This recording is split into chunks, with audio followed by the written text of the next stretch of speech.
الحمدللہ وکفا وسلام علی عبادہ الذین اصطفیٰ اما بعد۔ معزز سامعین و ناظرین، آج کی ویڈیو میں ہم آپ کے ساتھ جمعیت علماء اسلام مولانا فضل الرحمان گروپ سے متعلق چند اہم ترین خبریں شیئر کر رہے ہیں۔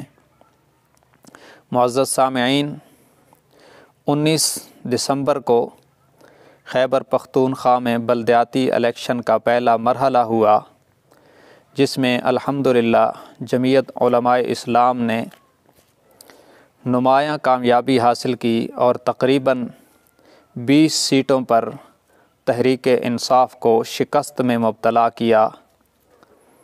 چونکہ تحریک انصاف کی ناکام پالیسیوں کی وجہ سے اور بڑھتی مہنگائی کی وجہ سے عوام بہت تنگ تھے اور کسی مسیحا کے منتظر تھے۔ اس تناظر میں مولانا فضل الرحمان صاحب مدظلہ العالی کی نگرانی و قیادت میں چلنے والی جمعیت علماء اسلام کو انہوں نے مسیحا سمجھ کر ووٹ دیے، اور اسی وجہ سے جمعیت علماء اسلام بھاری اکثریت کے ساتھ کامیاب ہوئی ہے۔ انشاءاللہ الیکشن کے دوسرے مرحلے میں بھی خیبر پختونخوا میں جمعیت علماء اسلام نمایاں کامیابی حاصل کرے گی انشاءاللہ۔ اس عظیم کامیابی پر ہم جمعیت علماء اسلام کی قیادت اور ان کے تمام ورکروں کو، بلکہ تمام مسلمانوں کو مبارکباد پیش کرتے ہیں۔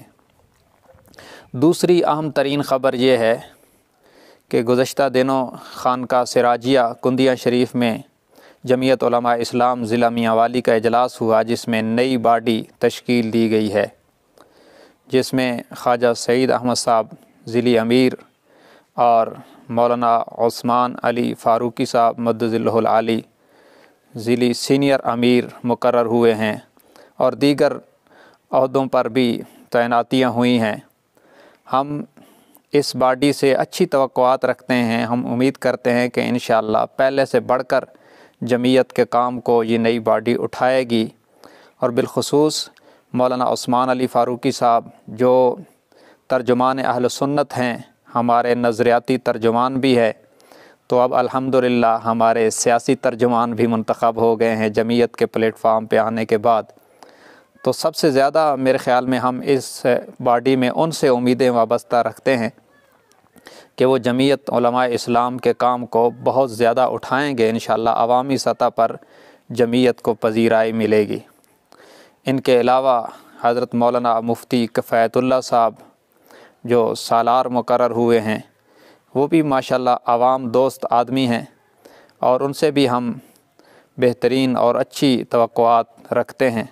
اسی طرح جو ہے نا صاحبزادہ عبید اللہ جواد صاحب ایک عظیم مسند کے وارث ہیں اور بہترین جرأت مند دلیر آدمی ہیں، ان سے بھی ہمیں بہترین توقعات ہیں۔ بہرحال پوری جمعیت علماء اسلام کی باڈی کو ہم مبارکباد پیش کرتے ہیں اور توقع رکھتے ہیں کہ انشاءاللہ عوام کی توقعات سے بڑھ کر جمعیت علماء اسلام کے کام کو اٹھائیں گے، اور انشاءاللہ ہمیں امید ہے کہ آئندہ آنے والے قومی الیکشن میں اس تبدیلی کا اثر عوام کو بھی نظر آنا چاہیے۔